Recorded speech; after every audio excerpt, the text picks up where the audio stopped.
ಆಧುನಿಕತೆ ಎಷ್ಟೇ ಬೆಳೆದ್ರೂ ಬಾಲ್ಯ ವಿವಾಹ ಮತ್ತು ಬಾಲ ಗರ್ಭಿಣಿ ಪ್ರಕರಣ ಸಂಖ್ಯೆ ಹೆಚ್ಚಾಗ್ತಾನೇ ಇದೆ.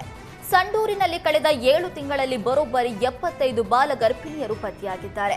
ಕಳೆದ ಏಪ್ರಿಲ್ನಿಂದ ಅಕ್ಟೋಬರ್ ಅಂತ್ಯದವರೆಗೆ ಬಾಲ ಗರ್ಭಿಣಿಯರ ಸಂಖ್ಯೆ ಆಡಳಿತ ವ್ಯವಸ್ಥೆಯನ್ನೇ ತಲೆ ತಗ್ಗಿಸುವಂತೆ ಮಾಡಿದೆ. ಶಾಲೆ ಬಿಟ್ಟ ಬಾಲಕಿಯರನ್ನ ಗುರುತಿಸಿ ಮರಳಿ ಶಾಲೆಗೆ ತರುವಲ್ಲಿ ಶಿಕ್ಷಣ ಇಲಾಖೆ, ಸ್ಥಳೀಯ ಆಡಳಿತಗಳ ನಿರ್ಲಕ್ಷ್ಯಕ್ಕೆ ಅತಿ ಹೆಚ್ಚು ಬಾಲ ಗರ್ಭಿಣಿಯರು ಪತ್ತೆಯಾಗಿದ್ದಾರೆ. ಬಾಲ್ಯ ವಿವಾಹ ತಾಲೂಕು ಮತ್ತು ಗ್ರಾಮ ಮಟ್ಟದ ಸಮಿತಿಗಳ ಕರ್ತವ್ಯ ಲೋಪಕ್ಕೆ ಹಿಡಿದ ಕೈಗನ್ನಡಿಯಾಗಿದೆ.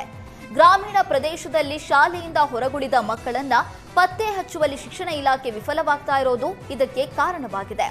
ಪ್ರೌಢಾವಸ್ಥೆಗೆ ಬರುವ ಮುನ್ನವೇ ಮಕ್ಕಳ ಮದುವೆ ಮಾಡಿದ ಕಾರಣಕ್ಕೆ ಬಾಲ ಗರ್ಭಿಣಿ ಪ್ರಕರಣಗಳು ಹೆಚ್ಚಾಗ್ತಿವೆ ಅಂತ ಸ್ವತಃ ಶಾಸಕಿ ಅನ್ನಪೂರ್ಣ ತಿಳಿಸಿದ್ದಾರೆ.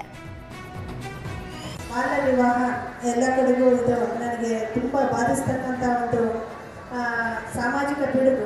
ಇದನ್ನು ನಾನು ಕೊನೆಗಾಣಿಸಲಿಕ್ಕೆ ಮತ್ತು ಮಹಿಳೆಯರ ಮತ್ತು ಹೆಣ್ಣು ಮಕ್ಕಳ ಒಂದು ವಿದ್ಯಾಭ್ಯಾಸಕ್ಕೋಸ್ಕರ ನಾನು ಸಾಕಷ್ಟು ಶ್ರಮವನ್ನು ವಹಿಸಿದ್ದೇನೆ.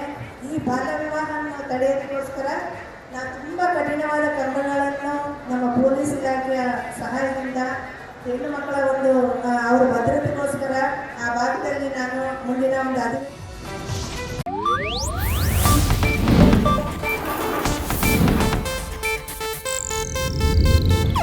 ಇದು ಏಷ್ಯಾನೆಟ್ ನ್ಯೂಸ್ ನೆಟ್ವರ್ಕ್ ಪ್ರಸ್ತುತಿ.